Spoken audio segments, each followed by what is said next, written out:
طلوع شمس و قمر سے پہلے میں آقا تجھ پر درود بھیجوں، ہر ایک شام و سحر سے پہلے میں آقا تجھ پر درود بھیجوں، خدا کا پیارا حبیب تو ہے، میرا تو سارا نصاب تو ہے، ہر ایک علم و ہنر سے پہلے میں آقا تجھ پر درود بھیجوں۔ اللہم صلی علی محمد وعلی آل محمد کما صلیت علی ابراہیم وعلی آل ابراہیم انکا حمید مجید۔ اللہم بارک علی محمد وعلی آل محمد کما بارکت علی ابراہیم وعلی آل ابراہیم انکا حمید مجید۔ واجب ست تکریم محسنین ملت علماء کرام، لائق ست تکریم قراء اعظام،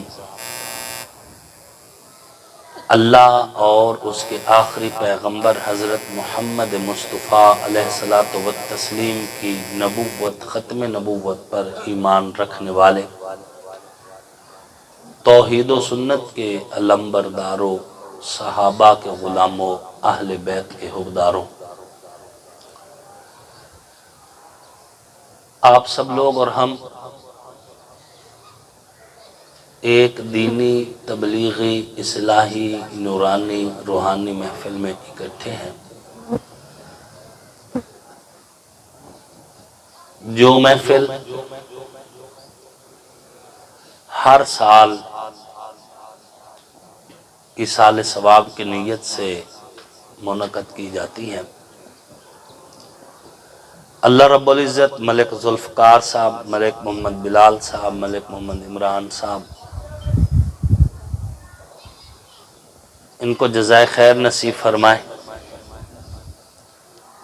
اور ان کے ساتھ ساتھ ہمارے بھائی مولانا قاری الادیتہ صاحب اور ہمارے تحصیل صدر فوجی محمد رمضان خان بلوچ صاحب کو بھی اللہ جزائے خیر نصیب فرمائے کہ ان احباب کی یہ مخلصانہ دعوت ہے جس کے نتیجہ میں آپ حضرات سے دین کی نسبت سے ملاقات کا شرف حاصل ہوا ہے۔ محرم الحرام کا مہینہ ہے، اس مہینے کی یکم تاریخ کو سسر رسول امیر المؤمنین خلیفہ دوم سیدنا عمر فاروق رضی اللہ تعالیٰ عنہ کا یوم شہادت ہے، اور اسی مہینہ کی 10 تاریخ کو نواسہ رسول، جگر گوشہ بطول، امام عالی مقام سیدنا امام حسین رضی اللہ تعالی عنہ اور ان کے دیگر رفقاء کا یوم شہادت بھی ہے۔ ہم اہل سنت والجماعت ہیں، ہمارا نظریہ اور ہمارا عقیدہ اور ہماری عقیدت یہ ہے کہ جو یکم محرم کو شہید ہوا وہ بھی شان والا ہے، جو 10 محرم کو شہید ہوئے وہ بھی شان والے ہیں۔ یہ ذہن بنا لے، اللہ رب العزت نے حضور کو جو کچھ بھی دیا ہے کائنات میں بے مثال ہے۔ حضور علیہ السلام کو اسم دیا تو حضور کے اسم جیسا اسم کسی اور نبی کو نہیں دیا، حضور کو جسم دیا تو حضور کے جسم جیسا جسم کسی اور کو نہیں دیا، آقا کو ولادت دی تو ولادت بے مثال، نبوت دی تو نبوت بے مثال، بعثت دی تو بعثت بے مثال، رسالت دی تو رسالت بے مثال۔ جو کچھ بھی حضور کو دیا گیا وہ حضور کے شہر تھے تو شہر بے مثال، حضور کا زمانہ تھا تو حضور کا زمانہ بے مثال، حضور کا یارانہ تھا تو آقا کا یارانہ بے مثال، حضور کا گھرانہ ہے تو حضور کا گھرانہ بھی بے مثال۔ جو کچھ بھی حضور کو دیا گیا ہے اللہ نے اس جیسا کسی اور کو نہیں دیا۔ مطالبہ بھی ہوا، موسیٰ کلیم علیہ السلام نے اللہ سے مطالبے کیے، اے اللہ مجھے دیدار کروا، اے میرے کلیم بات تو ہوتی ہے، اللہ بات تو ہوتی ہے، ملاقات نہیں ہوتی، میں ملاقات کرنا چاہتا ہوں۔ اللہ پاک نے فرمایا لن ترانی، اے میرے کلیم تو مجھے نہیں دیکھ سکتا۔ جب حضرت موسیٰ کلیم علیہ السلام کا اصرار حد سے بڑھا تو اللہ رب العزت نے فرمایا کہ کوہ طور پہ چل کے آئیے۔ اللہ نے کوہ طور پہ تجلی ڈالی، کوہ طور جل کے راکھ ہو گیا، آسمان پر ایک تحریر ابھری، اے میرے کلیم لا تأکل حق الیتیم، یتیم کا حق نہ کھا، میں نے اپنا دیدار محمد کی امانت رکھا ہوا ہے۔ جو حضور کو ملا ہے وہ بے مثال ہے۔ مولانا محمد نافع محمدی رحمت اللہ علیہ رحماء بینہم کے اندر لکھتے ہیں کہ حضرت موسیٰ کلیم علیہ السلام نے دعا کی کہ اے میرے رب ابو بکر اور عمر کو میرا صحابی بنا، ابو بکر و عمر کو میرا صحابی بنا۔ اللہ پاک نے فرمایا اے میرے کلیم میں نے ابو بکر اور عمر کو محمد کی امانت رکھا ہوا ہے، یہ میں نے محمد کے لیے بنائے ہیں، کسی اور کو نہیں دینے۔ یہ ذہن رکھیے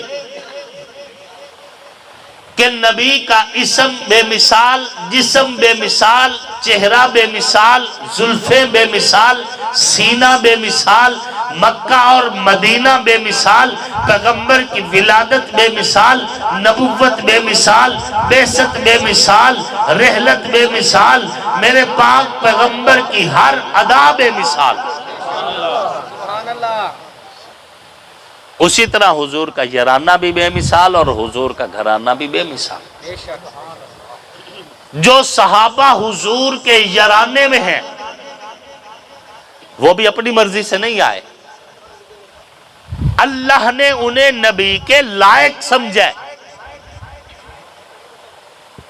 وہ اس قابل تھے کہ نبی کے جانثار بنے، اس قابل تھے نبی کے غم خار بنے، اس قابل تھے نبی کے وفادار بنے، اس قابل تھے نبی پہ قربان ہونے والے بنے، اس قابل تھے کہ نبی علیہ الصلوۃ والتسلیم سے وفائے کریں، اس لائق تھے، اس لیے تو پیغمبر کے صحابہ بن گئے۔ اور جن کو اللہ نے حضور کے قابل نہیں سمجھا، ابو جہل قریشی بھی ہے، ہاشمی بھی ہے، مکی بھی ہے، رشتہ دار بھی ہے۔ ابو لہب قریشی بھی ہے، ہاشمی بھی ہے، مکی بھی ہے، رشتہ دار بھی ہے۔ عتبہ عتیبہ اور شیبہ قریشی بھی ہیں، ہاشمی بھی ہے، مکی بھی ہے، رشتہ دار بھی ہے۔ لیکن رب نے اگر نہیں چاہا تو ان کو ایمان نصیب نہیں، ان کو اللہ نے پیغمبر کا کلمہ نہیں پڑھنے دیا، اور جن کو اللہ نے منتخب کر لیا، جن کو اللہ نے نبی کے لیے چن لیا، جن کو اللہ نے نبی کے لیے انتخاب کر دیا، کوئی روم سے لیا، کوئی فارس سے لیا، کوئی حبشہ سے لیا، اور کوئی بنو غفار سے لیا، مختلف قبیلے مختلف علاقوں سے اٹھا کر پیغمبر کی جھولی میں رکھ دیے۔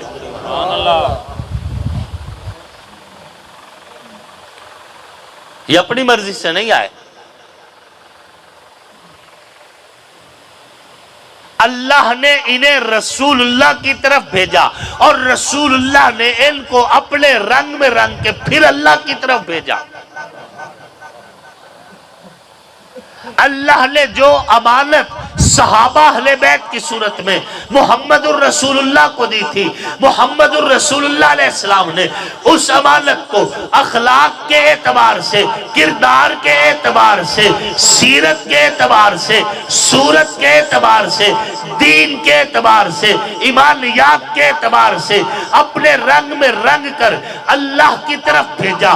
جب اللہ کے طرف بھیجا تو اللہ نے پیغمبر کے صحابہ کا کردار دیکھ کے، پیغمبر کے صحابہ کی گفتار دیکھ کے، پیغمبر کے صحابہ کی محنت دیکھ کے، پیغمبر کے صحابہ کا خلوص دیکھ کے، پیغمبر کے صحابہ کا اخلاص دیکھ کے، پیغمبر کے صحابہ کا تقوی دیکھ کے، پیغمبر کے صحابہ کی للہیت دیکھ کے کائنات کے رب نے کہا اے میرے لاڈلے پیغمبر، جن پر تیرا رنگ چڑھا ہے ان میں سے ایک دو تین نہیں، وَكُلًّا وَعَدَ اللَّهُ الْحُسْنَى، میں تیرے ایک ایک صحابی کو جنت کا وعدہ کرتا ہوں۔ نعرہ تکبیر، شان رسالت، شان صحابہ، شان اہل بیت، نعرہ تکبیر۔ سید نور الحسن شاہ بخاری رحمت اللہ علیہ الاصحاب فی الکتاب کے اندر لکھتے ہیں کہ گر ہستی سرور کو خالق نے سنوارا ہے، گر ہستی سرور کو خالق نے سنوارا ہے، اصحاب کے دل خود ساقی کوثر نے سنوارے ہیں۔ ان کی تربیت، ان کی تعلیم میرے پیغمبر نے اپنے زیر سایہ کی ہے۔ یہ حادثاتی طور پر نہیں آئے کہ حضور صلی اللہ علیہ وآلہ وسلم سے بائی چانس مل گئے، بائی چانس نہیں ملے، اللہ کا فیصلہ یہی تھا، فیصلہ یہی تھا۔ امام بیہقی ایک حدیث روایت کرتے ہیں حضرت ابو ذر غفاری سے رضی اللہ تعالیٰ عنہ۔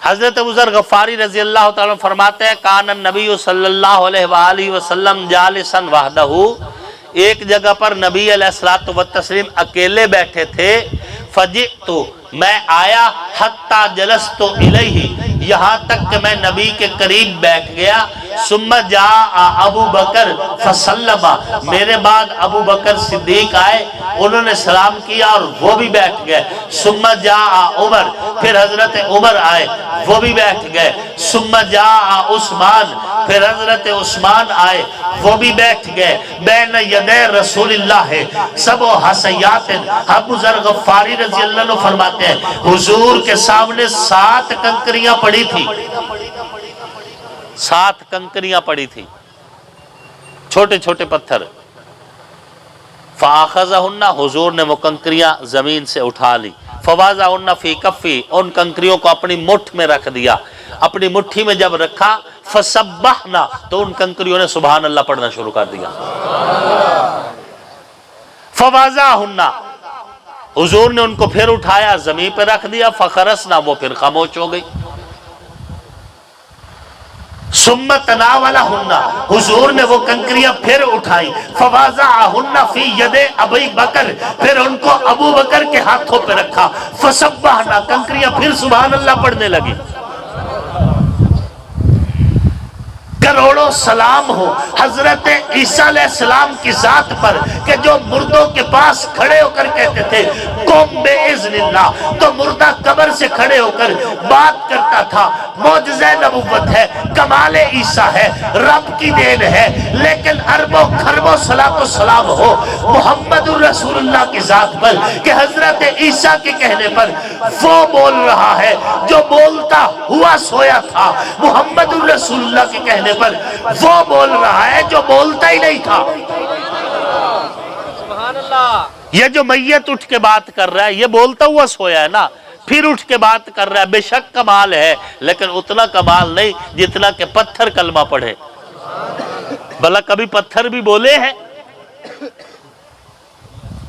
حضور صلی اللہ علیہ وآلہ وسلم فرماتے ہیں مجھے بچپن کا وہ زمانہ یاد ہے، فلاں فلاں پتھر کے پاس سے میں گزرتا تھا تو پتھر مجھے سلام کیا کرتے تھے۔ یہ معجزہ نبوت ہے۔ حضور نے وہ کنکریاں لی، حضرت ابوبکر صدیق کے ہاتھوں پہ رکھی، فسبحنا، کنکریوں نے پھر سبحان اللہ پڑھنا شروع کر دیا۔ فوازہن، پھر حضور نے اٹھایا زمین پہ رکھ دی، فخرسنا، کنکریاں چوپ ہو گئی۔ ثم تناولہن، پھر حضور نے وہ کنکریاں پھر اٹھائی، فوازہن فی ید عمر، پھر وہ کنکریاں عمر کے ہاتھ پہ رکھی، فسبحنا، کنکریوں نے سبحان اللہ پڑھی، حتی سمیت حنینا کحنین النحل، ابو ذر غفاری فرماتے ہیں جس طرح شہد کی مکھیوں کی آواز آتی ہے اس طرح کنکریاں آہستہ آہستہ سبحان اللہ پڑھنے لگ گئی۔ حضور علیہ السلام نے وہ کنکریاں پھر زمین پہ رکھ دی، فخرسنا، کنکریاں پھر خاموش ہو گئی۔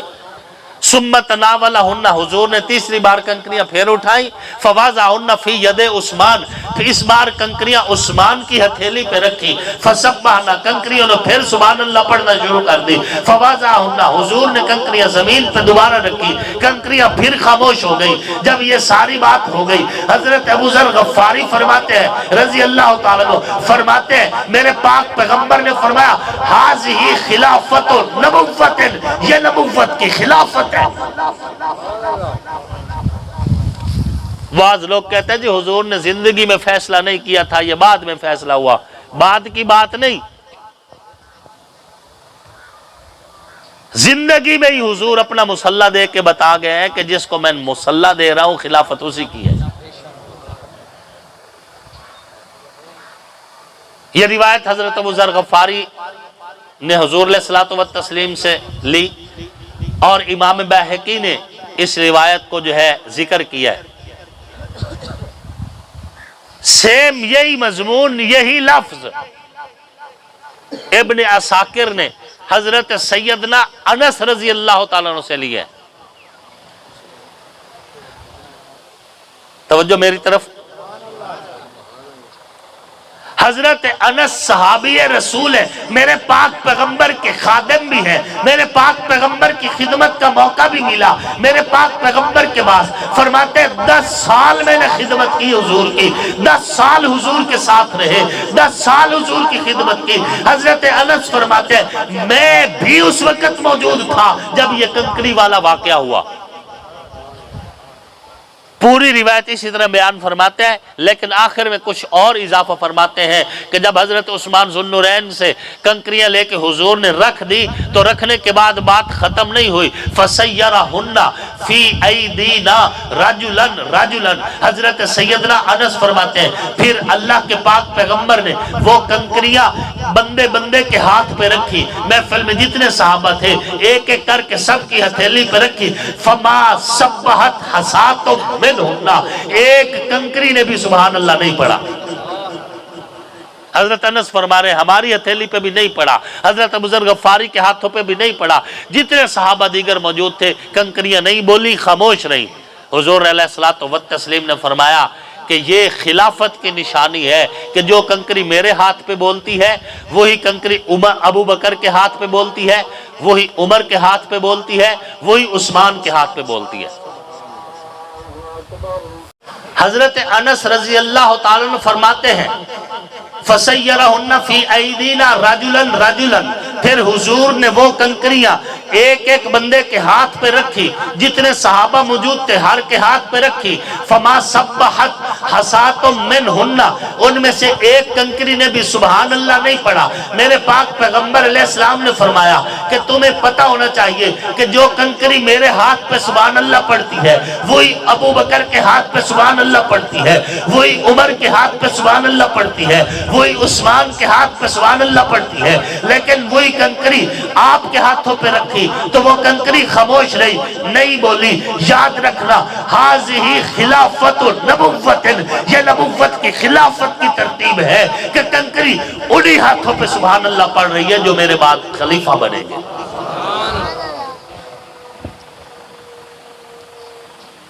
شاہ ولی اللہ محدث دہلوی رحمت اللہ علیہ یہ وہ بزرگ ہیں جنہیں دیوبندی بریلوی اہل حدیث تینوں محبت کی نگاہ سے دیکھتے ہیں۔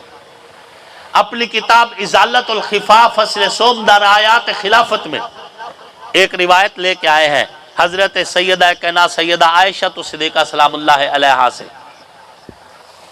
فرماتے ہیں کہ حضور صلی اللہ علیہ وآلہ وسلم نے جب مسجد کی بنیاد رکھنے کا ارادہ فرمایا تو سب سے پہلا پتھر حضور نے اپنے ہاتھوں سے رکھا،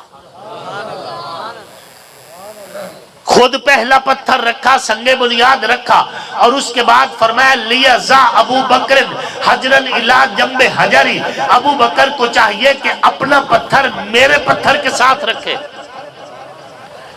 جب وہ رکھ دیا گیا فرمایا لیَضَعْ عمر حجراً الی جنب حجر ابی بکر الصدیق، عمر کو چاہیے کہ اپنا پتھر ابو بکر کے پتھر کے ساتھ رکھے۔ جب وہ بھی رکھ دیا گیا حضور علیہ السلام نے فرمایا لیَضَعْ عثمان حجراً الی جنب حجر عمر بن الخطاب، عثمان کو چاہیے کہ اپنا پتھر عمر کے پتھر کے ساتھ رکھے۔ جب یہ ترتیب سے پتھر رکھ دیے گئے کہ حضور کے بعد ابو بکر، ابو بکر کے بعد عمر، عمر کے بعد عثمان رضی اللہ تعالی عنہم اجمعین، تو آپ علیہ السلام نے فرمایا ہؤلاء الخلفاء من بعدی، میرے بعد خلافت کی ترتیب یہ ہوگی۔ یہ رتبہ، یہ شان، یہ مقام، یہ درجہ، یہ خلافت، یہ اللہ اور اس کے رسول کا فیصلہ ہے، میرا فیصلہ نہیں، اللہ اور اس کے رسول کی ترتیب ہے۔ جو ترتیب اللہ اور اللہ کے رسول نے بنا دی ہے اس ترتیب کو کوئی مولوی، کوئی واعظ، کوئی مقرر، کوئی خطیب نہیں توڑ سکتا۔ جو پہلے نمبر پہ آیا ہے اس نے پہلا رہنا ہے، جو چوتھے نمبر پہ آیا ہے اس نے چوتھا رہنا ہے، نمبر نہیں تبدیل ہوگا۔ ہماری ذمہ داری یہ ہے کہ جو پہلے پہ آیا اسے بھی اپنے ایمان کا معیار کہیں، جو چوتھے نمبر پہ آیا اسے بھی اپنے ایمان کا معیار کہیں۔ یہ حادثاتی فیصلے نہیں۔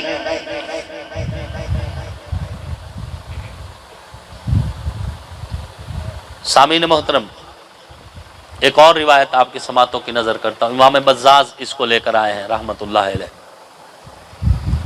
حضرت بزاز لے کر اس روایت کو لے کر آئے، اور اس حدیث کو روایت کرنے والے وہ ہیں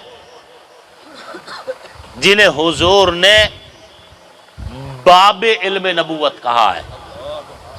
مولا کائنات حضرت مولا علی کرم اللہ وجہہ اس حدیث کے راوی ہیں۔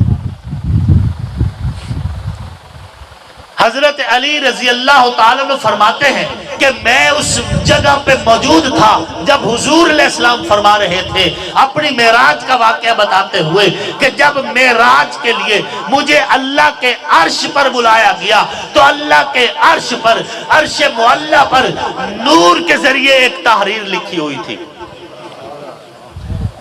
اللہ کے عرش پر نور کے ذریعے ایک تحریر لکھی ہوئی تھی، اور وہ تحریر کیا تھی؟ لا الہ الا اللہ محمد الرسول اللہ ابو بکر الصدیق عمر الفاروق عثمان ذو النورین۔ حضرت علی فرما رہے ہیں ہم سے کیوں جھگڑتے ہو، ہمارا کیا قصور ہے؟ ہم تو وہ بتا رہے ہیں جو ہمیں مولا علی بتا کے گئے، ہم تو وہ بتا رہے ہیں جو ہمیں حضور پر نور علیہ السلام نے بتایا، ہم تو وہ بتا رہے ہیں جو قرآن میں آیا، نبی کے فرمان میں آیا۔ حضرت علی راوی ہے اس حدیث کے کہ اللہ کے عرش پر جہاں نام محمد لکھا ہوا تھا وہیں پر نام ابو بکر بھی تھا، نام عمر بھی تھا، نام عثمان بھی تھا۔ اور اگر کوئی کہے کہ یہاں اس حدیث میں حضرت علی کا ذکر کوئی نہیں، تو جناب حضرت علی سے پوچھے نا، انہوں نے روایت کی ہے، انہوں نے اپنا ذکر نہیں کیا ہوگا، خود نہ کیا ہوگا، ہم نے تو نہیں روکا، ہم نے تو حدیث کا حصہ نہیں کاٹا۔ جو روایت مولا علی لے کر آئے ہیں وہ روایت حضرت عثمان پہ آ کے مکمل ہو جاتی ہے، اس میں آگے کوئی ذکر نہیں، لیکن بات یہاں پہ ختم نہیں ہوئی۔ ایک روایت میں آپ کو اور سناتا ہوں، یہ حدیث میرے پاک پیغمبر سے امام حسن نہیں بلکہ سیدنا انس نے روایت کی ہے، حضرت انس نے یہ روایت کی ہے، وہ آپ کو سناتا ہوں۔ صحابی رسول سیدنا انس رضی اللہ تعالیٰ فرماتے ہیں کہ میں بھی اس محفل میں موجود تھا جب حضور فرما رہے تھے کہ اللہ کے عرش پر میں نے نور سے لکھا ہوا ابو بکر، عمر اور عثمان کا نام دیکھا۔ حضرت انس فرماتے ہیں بات یہاں پر ختم نہیں ہوئی، فرماتے ہیں کہ میں گواہ ہوں حضور علیہ الصلوۃ والتسلیم نے فرمایا تھا کہ اللہ کے عرش کے پائے کے اوپر ایک نور کی عبارت لکھی ہوئی تھی اور اس پہ لکھا ہوا تھا لا الہ الا اللہ محمد الرسول اللہ وَأَيَّدْتُهُ بِعَلِيٍّ لا الہ الا اللہ، اللہ کے سوا کوئی معبود کوئی نہیں، محمد اللہ کے رسول ہے اور ہم نے علی کو محمد کا بھائی بنایا ہے۔ اللہ کے عرش پر حضرت علی کا نام بھی ہے۔ یہ روایت شاہ ولی اللہ محدث دہلوی رحمۃ اللہ علیہ لے کر آئے حضرت انس سے۔ میں جب تقریر کرتا ہوں شان اہل بیت پہ، لوگ سمجھتے ہیں کہ شاید اس لیے کرتا ہے کہ لوگوں کو مطمئن کرنے کے لیے۔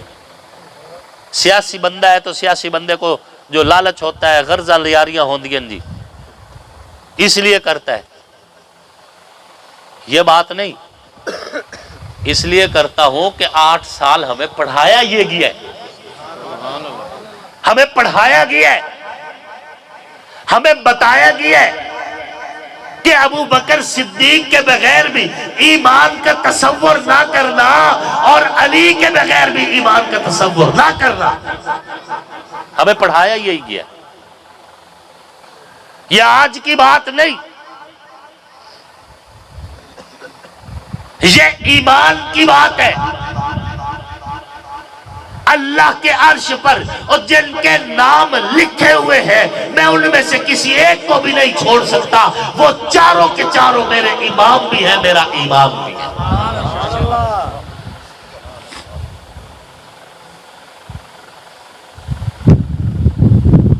ہم سے نہ جھگڑا کرو، ہمارا کیا قصور ہے؟ روضہ رسول میں جن کو نبی علیہ السلام نے آج تک اپنے ساتھ سلا رکھا ہے، کیا وہ حضور کے دشمن ہے؟ ابھی تک حضور نے سینے سے لگایا ہوا ہے، روضہ رسول میں سلایا ہوا ہے۔ یہ اچانک ہو گیا؟ نہیں، یہ رب کا فیصلہ تھا۔ حضور نے اپنی زندگی، دنیاوی زندگی میں بتا دیا کہ میں ابو بکر اور عمر ایک ہی مٹی سے پیدا کیے گئے اور ایک ہی جگہ دفن ہوں گے۔ حدیث ہے، حضور اپنی زندگی میں بتا کے گئے، آپ اعلان فرما کر گئے کہ میری مٹی ابو بکر اور عمر کی مٹی ایک ہی ہے، ہم ایک ہی مٹی سے پیدا کیے گئے اور ایک ہی جگہ ہماری تدفین ہوگی۔ اس سے اگلی دلیل بھی قرآن کہتا ہے منہا خلقناکم وفیہا نعیدکم ومنہا نخرجکم تارۃ اخری، اسی مٹی سے ہم نے تمہیں پیدا کیا، اسی مٹی میں ہم تمہیں لوٹا رہے ہیں اور اسی مٹی سے ہم تمہیں اٹھائیں گے۔ یہ روضہ رسول میں طاقت کے زور پہ نہیں آئے، نہیں جی وہ جڑے خلیفہ وقت آنتا جی مڑو اس وقت آپ انہوں نے جڑے راج آئی جی انہوں اپنی مرضی نال اپنی قبریں بنوا لیا۔ یہ اپنی مرضی سے قبریں وہ بنواتے ہیں جنہیں شک ہو کہ پتہ نہیں بعد سانو کون کتھے پور چھوڑے، نہیں سمجھے۔ میری نظروں میں وہ جگہ ہے جہاں پہ باپ مرا ہے، اس نے اپنا دربار بنوایا ہے اور ساتھ اپنے بیٹوں کی قبریں زندگی میں بنوا کر گیا ہے، اس میں چپس لگوائی، اس میں اس نے پتھر لگوا رکھے پہلے سے اپنی زندگی میں کہ میرے بیٹے کی یہ قبریں بنے گی۔ وہ وہاں قبریں بنواتے ہیں جن کو شک ہو۔ ابو بکر کو شک نہ تھا، عمر کو شک نہ تھا، ان کو یقین تھا کہ ہماری قبر رسول اللہ کے ساتھ بنے گی، یقین تھا ان کو۔ طاقت کے زور پہ نہیں آئے۔ ہم سے مت جھگڑو، اگر جھگڑنے تو ان سے جھگڑو جو ابو بکر کا جنازہ نبی کے روزے تک اٹھا کے گئے ہیں۔ جھگڑنے تو ان سے جھگڑو جنہوں نے ابو بکر صدیق کے لیے روزہ رسول کا دروازہ کھلوایا ہے، ان سے جھگڑو جنہوں نے ابو بکر صدیق کا جسم روزہ رسول میں قبر کے اندر اتارا ہے، ان سے جھگڑو۔ جھگڑنا تھا حضرت ابوبکر صدیق رضی اللہ تعالیٰ عنہ کا جب وصال کا وقت قریب آیا نا، وفات سے کچھ دیر پہلے حضرت علی کی طرف پیغام بھیجا کہ اے میرے بھائی علی، میں آپ کو کچھ وصیت کرنا چاہتا ہوں، تشریف لے کے آئے۔ حضرت علی رضی اللہ تعالیٰ عنہ جب تشریف لے کے آئے، حضرت ابوبکر صدیق رضی اللہ تعالیٰ عنہ فرمایا کہ اے علی، میرا دل یہ ہے کہ میرا جنازہ تو اپنے کندھوں پہ اٹھا۔ میرا جنازہ اپنے کندھوں پہ اٹھانا ہے، اور اے علی میری وصیت ہے کہ میرا جنازہ نبی کے روضے کے سامنے رکھ دینا اور اعلان کرنا کہ یا رسول اللہ آپ کا یار ابو بکر آیا ہے، اگر دروازہ کھل جائے تو مجھے روضے کے اندر دفن کر دینا، اور اگر دروازہ نہ کھلے تو مجھے جنت البقیع میں دفن کر دینا۔ اے علی میری وصیت ہے، جن مبارک ہاتھوں سے آپ نے حضور کا جسم روضے میں اتارا، انہی مبارک ہاتھوں سے میرا جسم بھی آپ میری قبر میں اتارنا۔ یہ وصیت کی حضرت ابوبکر صدیق نے۔ اگر جھگڑنا ہے تو ان سے جھگڑ جو کندھوں پہ ابو بکر کا جنازہ اٹھا کے جا رہا ہے، جھگڑنا ہے تو اس سے جھگڑ جو روضے رسول پہ کہہ رہے یا رسول اللہ آپ کا یار ابو بکر آیا ہے، جھگڑنا ہے تو اس سے جھگڑ جس نے ابو بکر کا جنازہ اور میت اپنے ہاتھوں سے قبر میں اتاری ہے۔ ہماری تو اوقات نہیں ہم اس سے اختلاف کریں، ہمیں تو پتہ ہے کہ حضرت علی سے اختلاف کریں گے تو ایمان فارغ ہو جائے گا، نہ دنیا کے رہیں گے نہ آخرت کے رہیں گے۔ ہم پاگل نہیں ہیں کہ حضرت علی جیسی ہستی سے اختلاف کر جائیں۔ جو علی حضرت ابوبکر کا جنازہ اٹھا کے گئے ہیں، روضے کا دروازہ کھلوایا ہے، اپنے ہاتھوں سے حضرت ابوبکر صدیق کی تدفین کی ہے، اگر علی مطمئن ہے تو کوئی اور مطمئن نہ بھی ہو تو ہمیں کوئی فرق پڑتا ہے کوئی اس سے؟ اپنا تو ایمان ہے حضرت ابوبکر صدیق بھی، اور اپنا ایمان ہے حضرت علی بھی، باقی ہم کسی سے منواتے نہیں، کوئی زور نہیں، کوئی زبردستی نہیں، کوئی تشدد نہیں، کوئی دباؤ نہیں۔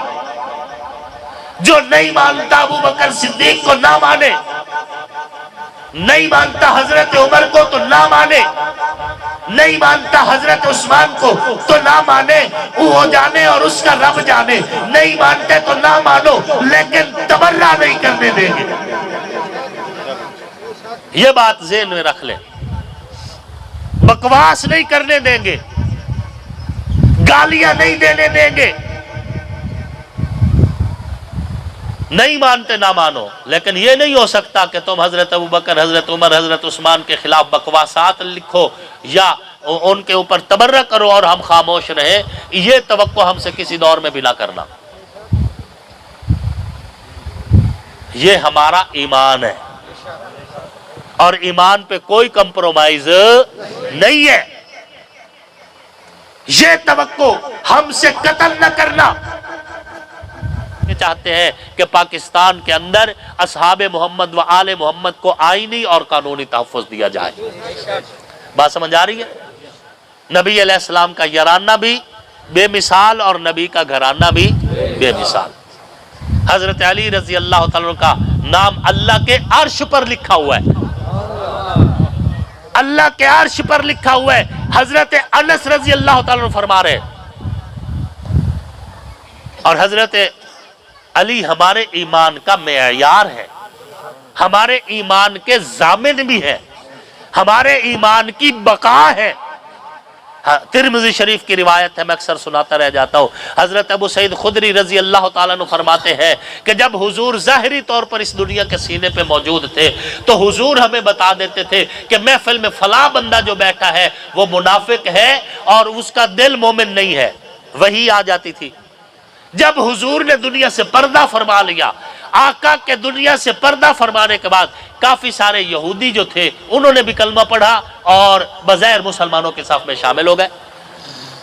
حضرت ابو سعید خدری فرماتے ہیں رضی اللہ تعالیٰ عنہ، ہمیں پتہ نہیں چلتا تھا کہ کون کون سا بندہ جو ہے وہ سچے دل سے مسلمان ہوا ہے اور کون کون سا ابھی بھی منافق ہے۔ حضور کے پردہ فرمانے کے بعد جو لوگ داخل ہوئے ان کے بارے میں حضرت ابو سعید خدری فرماتے ہیں رضی اللہ تعالیٰ عنہ، پھر جب ہم نے محفل میں سے منافقوں کی پہچان کرنا ہوتی، منافقوں کی نکھیڑ کرنا ہوتی، تو ہم اپنی محفلوں میں ذکر علی کیا کرتے تھے۔ ہم اپنی محفلوں میں ذکر علی کیا کرتے تھے اور لوگوں کا چہرہ دیکھا کرتے تھے، چہروں کی بدلتی رنگت بتاتی تھی کہ مومن کون کون ہے، منافق کون کون ہے۔ چونکہ منافق ذکر علی سے پریشان ہو جاتا ہے۔ یہودیوں کو چونکہ ضرب لگی ہے علی کی،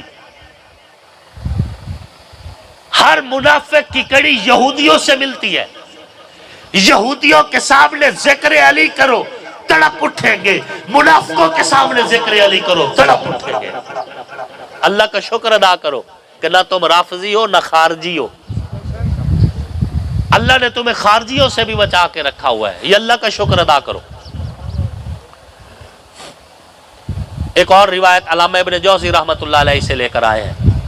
علامہ ابن جوزی رحمت اللہ علیہ، یہ روایت اس حدیث کے راوی حضرت امام حسن پاک ہے، سیدنا امام حسن پاک فرماتے ہیں کہ قیامت والے دن دین اسلام عمر کو حشر کے میدان میں ڈھونڈتا پھرے گا، اور جب حضرت عمر تک پہنچے گا تو دین اسلام حضرت عمر کو کندھے سے پکڑے گا اور اللہ کے عرش کے سامنے کھڑا کر دے گا، اور اللہ کے عرش کے سامنے کھڑا کر کے کہے گا، اے میرے رب، میں ڈرا ہوا تھا، سہما ہوا تھا، چھپا ہوا تھا، تیرے اس بندے نے مجھے عزت دی، تیرے اس بندے نے میرے حق میں آواز بلند کی، اے اللہ تو بھی اس کو عزت دے۔ ابھی حشر کا میدان ہی ہوگا کہ فرشتے پروٹوکول کے ساتھ حضرت عمر کو جنت کی طرف لے کے جا رہے ہوں گے۔ حضرت حسن پاک اس حدیث کے راوی ہیں۔ اگر کسی کو حضرت عمر رضی اللہ تعالیٰ عنہ سے اختلاف ہے تو حضرت حسن پاک سے جھگڑے، ہم سے کیوں جھگڑتے ہیں؟ ہمیں تو حسن پاک نے بتا دیا ہے کہ عمر اس دنیا میں بھی عزت دار ہے، عمر حشر والے دن بھی عزت دار ہے۔ جس علی کو حضور اپنی بیٹی کا رشتہ دے، جس علی کو حضور اپنا ویر کہے، میں اس علی کو اپنا پیر کہتا ہوں۔ رقیبوں کے ڈر سے حبیب نہیں چھوڑے جاتے۔ حضرت علی میرے ایمان کی بنیاد ہے، میرے ایمان کی اساس ہے، میرے ایمان کی جڑ ہے، میرے ایمان کی بقا ہے، میرے ایمان کے ضامن ہے۔ میرے مرشد کا نام علی، میرے رہبر کا نام علی، میرے پیر کا نام علی، نبی کے ویر کا نام علی، اور اس ایمان کی بقا کا ضامن بھی علی۔ اور جن کی آنکھوں پہ نبی کے بوسے، جو میرے پیغمبر کے لب چوسے، جو حضور کے سینے سے لگے، جو آقا کی گود میں کھیلیں، جو حضور کے کندھوں کی سواری کریں، جن کو آتا دیکھ کے حضور منبر چھوڑ دے استقبال کریں، جنہیں حضور چومے فشمہو پھر سونگے، جن کی رگوں میں میرے پیغمبر کا مقدس خون دوڑتا ہے، ہم حسن و حسین کو سلام عقیدت پیش کرتے ہیں۔ وہ جنتی جوانوں کے بادشاہ ہیں، جنت کے مالک ہیں، ہم ان کے غلام اور کمی ہیں، اور اسی غلامی پہ فخر کرتے ہیں۔ کہو الحمدللہ، اسی غلامی پہ فخر کرتے ہیں۔ سامعین محترم، یہ مقدس گھرانہ ہمارے ایمان کی بقا ہے، ہمارے ایمان کی۔ حضور صلی اللہ علیہ وآلہ وسلم نے فرمایا، قیامت والے دن جب اللہ کے عرش کے سائے کے سوا کسی چیز کا سایہ نہ ہوگا، میں، حضور اپنی طرف اشارہ فرماتے، میں، علی، فاطمہ، حسن اور حسین اللہ کے عرش کے مرکزی گنبد کے نیچے ہوں گے۔ حضور فرما رہے ہیں۔ حضور علیہ السلام نے فرمایا، الحسن والحسین سیدہ شباب اہل الجنہ، حسن اور حسین جنتی جوانوں کے سردار ہیں۔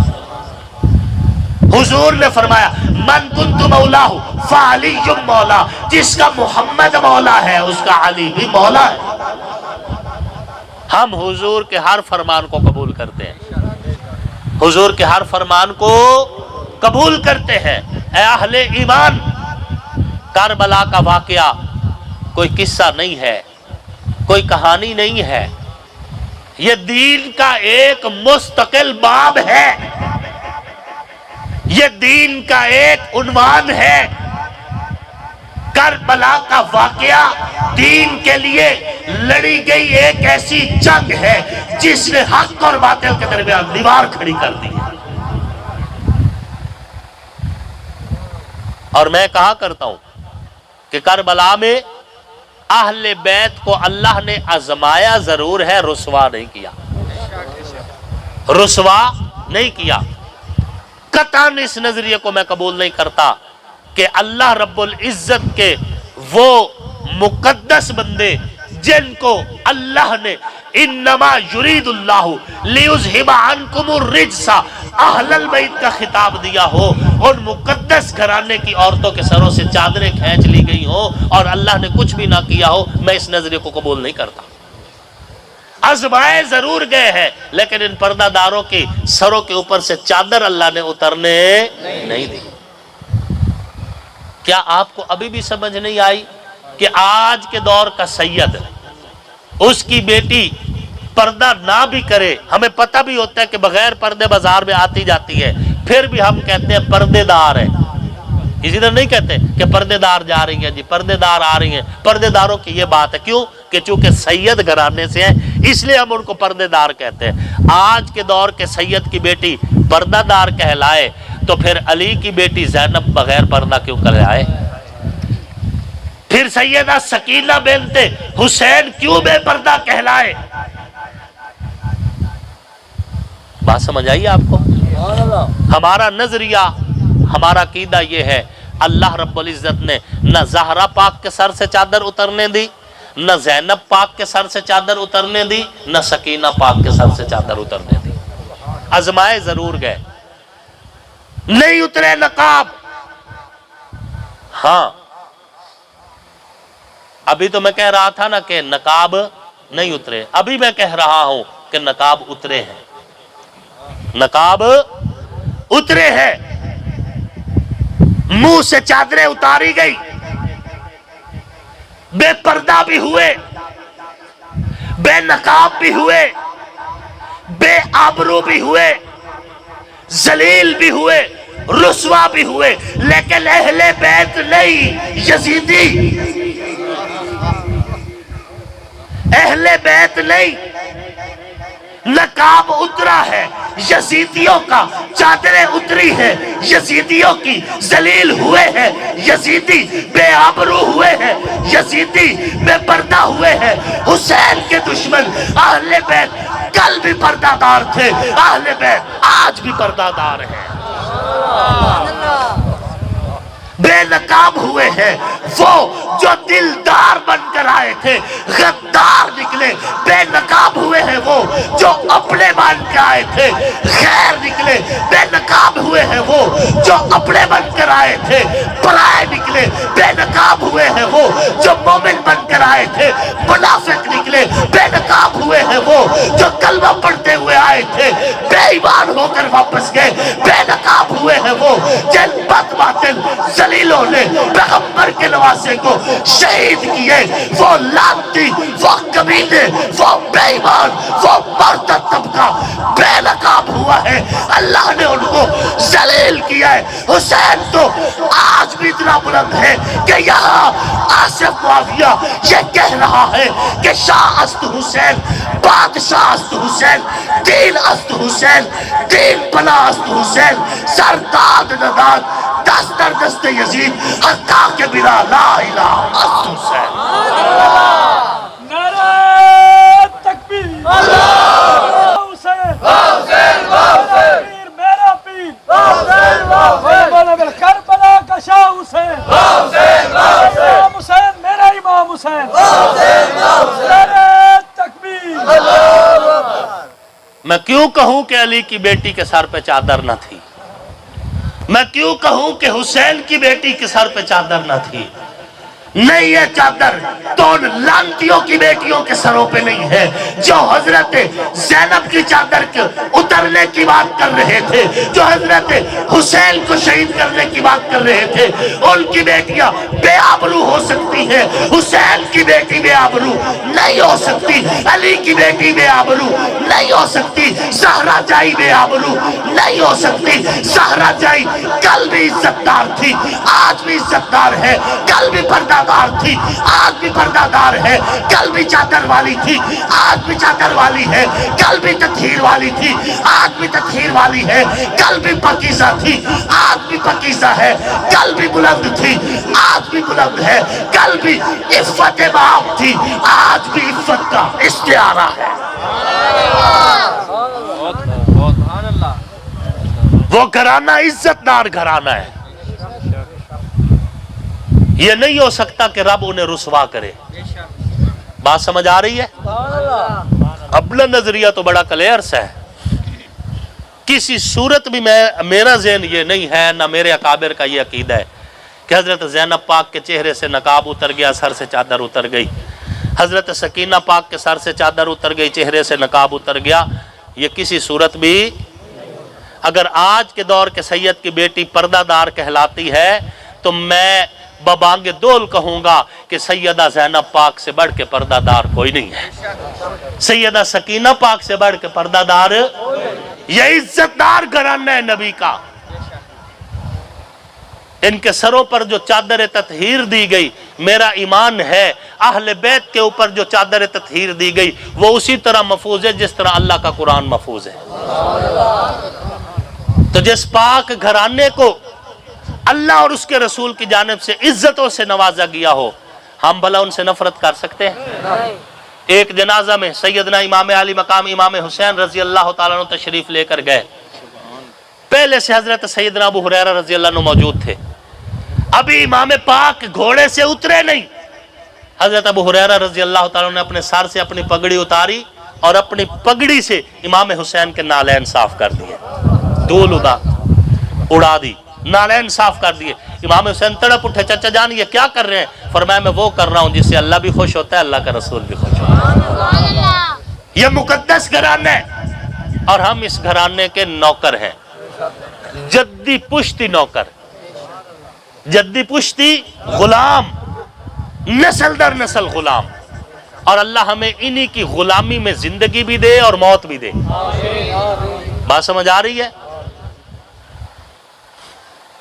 شاعر دی نہ شعری ہے، نہ فن پارہ ادیباں دا، نہ گل اے خطیباں دی، نہ جھولا ہے نقیباں دا، عداوت ہے نہ رولا ہے، تقیہ ہے نہ اولا ہے، علی نو پیر مندہ ہاں، نبی دا ویر مندہ ہاں، علی تاثیر ایمان دی، علی تفسیر قرآن دی، علی ہے سوز جرت دا، علی شمشیر یزدان دی، علی حیدر دی الفت نو میں فرض اپنا بنا چھڑے ہے، نبی مولا دے آکھن تے علی مولا اکھا چھڑے ہے۔ علی میرا تا رہبر ہے میں نوکر اس دے بچیاں دا، میرا کلمہ عقیدہ بھی ہے صدقہ سچے سچیاں دا، علی دا شان مجمع نو خدا زامن سنا چھڑے ہے، نبی مولا دے آکھن تے علی مولا اکھا چھڑے ہے۔ نبی دی آل دا نوکر، میں ہک بال دا نوکر، اے گل دو چار دین دی نہیں، میں سالہ سال دا نوکر، نبی دی آل دے بارے عقیدہ میں دسا چھڑے ہے، نبی مولا دے آکھن تے علی مولا اکھا چھڑے ہے۔ لکھا آصف قصیدہ ہے، رکھی نگل پوشیدہ ہے، نبوت تو شنیدہ ہے، علی میرا عقیدہ ہے، وما علینا الا البلاغ۔